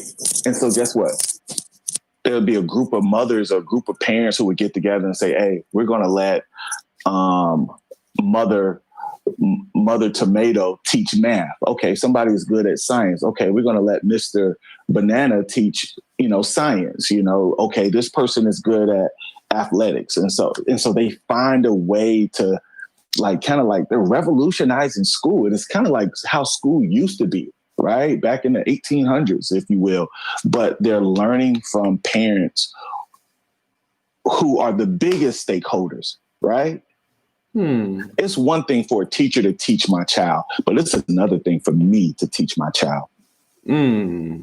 Right? I'm all in when I'm teaching my child, right? Because one day they're going to have to leave my home. One day they're going to, and it's going to be it's on me now. It's all on me now. And I feel that you teach with a different fervor when it's your child, right? You get different, and you could go places that a regular teacher can't go with conversation and with teaching when you're the parent. And so I feel like there's a lot of benefits, and that's the number one issue that I hear, and the number one concern that I hear amongst people who kind of challenge the whole homeschool idea is, man, they're going to be socially awkward. And hey, I've met some socially awkward homeschoolers, but I've met some socially awkward public schoolers as well. And so I feel like there's just so many benefits. You can go so many directions with homeschool. Of course, the homeschool co-op that I partnered with, working at a camp, it was a full-out camp, a youth camp. Man, I was able to teach them ropes. I was able to teach them archery. I was able to teach them American patriotism, because I, I was in the military for 15 years as well. And so did 3 tours in Iraq. And so I had a knowledge that I didn't know that was really like shareable or teachable. But I created a class on patriotism, how to fold the flag, how to survive in an emergency leadership, right? All these classes that I came up with and taught And I was able to teach it because of the unique, the uniqueness of just homeschooling, where you could, send your kid over here to the camp and let them learn for about half a morning and, go from there. But yeah, man, I'm a fan of homeschooler, man. They're superheroes, man. Shout out to all the homeschoolers again, man. Those parents are superheroes, man. And I feel like we can learn a lot from that community. Absolutely. We have three audios actually now. Let's get through them. Let's get to it. Let's hear them out. Let's see what they got to say. Yeah, it's so funny how people, if they don't go to school, they're gonna be weirdos. Especially nowadays, pre-COVID, there are so many ways to socialize your children. I laugh at the concept because, my kids, they're not just stuck at home. They go everywhere with me. They go to the grocery store. They deal with people, everywhere. So the idea that I think that a lot of people look at like the stereotype, the negative, the bad homeschooler, and they assume that everybody else is like that. But that's not true. And statistically, actually, there are studies, and homeschooled children do tend to be more successful in college. Again, of course, nothing is black and white, and you'll have those parents that their kids are just at home and they're not doing anything. But like my daughter, she actually. So I like to talk a little bit about the socialization. Before, my daughter's in Girl Scouts. We tried Boy Scouts with my son, but he doesn't have the cognitive awareness to focus enough. But anyway, and then through the YMCA that's local, they do an hour a week of swim with other homeschool kids, swimming lessons, and then free swim, and then an hour of gym. And then in my county, there's statewide homeschool groups and then county homeschool groups, on Facebook. But there's a county group for field trips. So before COVID, we went to the Henry Ford Museum. We went to a butterfly exhibit. We went to the orchard, with 150 homeschool kids. So there's so much out there. And then again, let's talk about the socialization they're getting in school, getting exposed to drugs, getting exposed to sex, getting exposed to horrible behavior when they're not old enough and mentally stable enough to not let that affect them. Not saying kids should be sheltered. Kids have to learn there's bad people out there, there's cruel people out there, and we have to learn how to process how they treat us. But there's a big difference between that and throwing them into a classroom with that before they're mentally capable to have the tools to process that and not come out damaged. I think she brings up a good point, it's go ahead. But yeah, I think she brings up a good point. I love what she said about being able to go to the YMCA and take swim classes. Like, how cool is that? Especially if you live in a neighborhood where, guess what? I'm zoned to a school that will never, ever have swim class, and, they wonder why, I'm just going to use a demographic. They wonder why Blacks don't know how to. What if we taught swimming in our schools? But here's the cool thing about homeschool. Man, I get to just take my kids to the Y and they learn how to swim, or I get to take my kids to the public correction center and they get to learn how to take a swim class there and they get to learn how to swim. And that's part of their curriculum. That's really cool. And then, even with the whole, what you're exposed to in public school, I'm just of the persuasion that I would like to be the one that have the first talk about sex with my child, as opposed to a virtual stranger.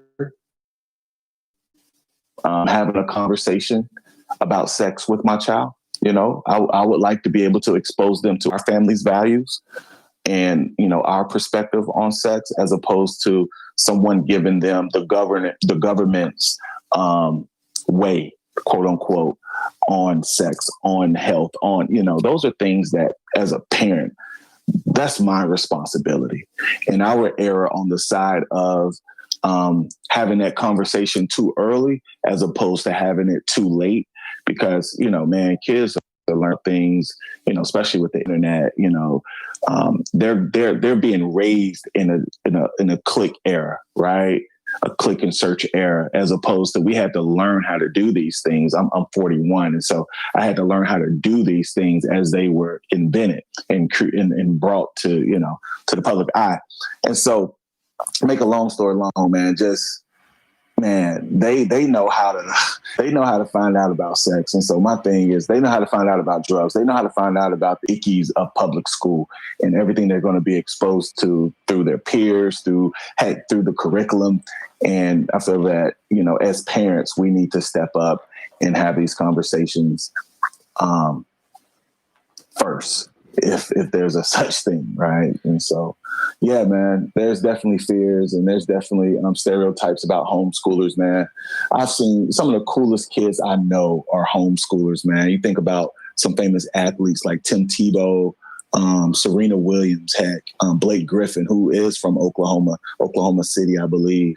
Man, you got a lot of them. And so, like, Michael Beasley was even a homeschooler. And so you got some famous homeschool athletes who are out there, man. And how did that happen? Was it going through a public school system? No, it was going through a homeschool system. And so, man, I could definitely argue for a case for homeschool, man. Man, I think I went into that job with the popular opinion that homeschoolers were weirdos. But that's definitely not the case, man. I think the opposite, man. Homeschoolers are cool, man. Like, for real. And what they know is mind-blowing. And as it pertains to how they interact with adults, I think they're far ahead of their peers because their parents have put them in those scenarios more often than a public school student, you know. And so when it comes to when I was looking for counselors in training to be a part of my staff, I was responsible for the homeschool community because they had a certain level of maturity and also a certain level of knowledge of being able to teach a class. They brought so much value to the table and so much value to our organization as a whole. And they were like brand ambassadors, if you will. I knew that they was going to rep us correctly online. I knew that in the social media space. And when a parent or just a stranger come onto our property, I knew that they were going to greet them the way we wanted them to be. Right? They would take in our values, take in our vision, internalize it, and at the same time regurgitate it in a way that we thought was fitting, you know? And so, man, again, I could definitely argue a case for homeschoolers, man. Yeah. Wow. That was like a prolific dissertation. Man, I came over here to talk about music, bro. I wanted to keep it light, bro. You got me going all into my values, bro.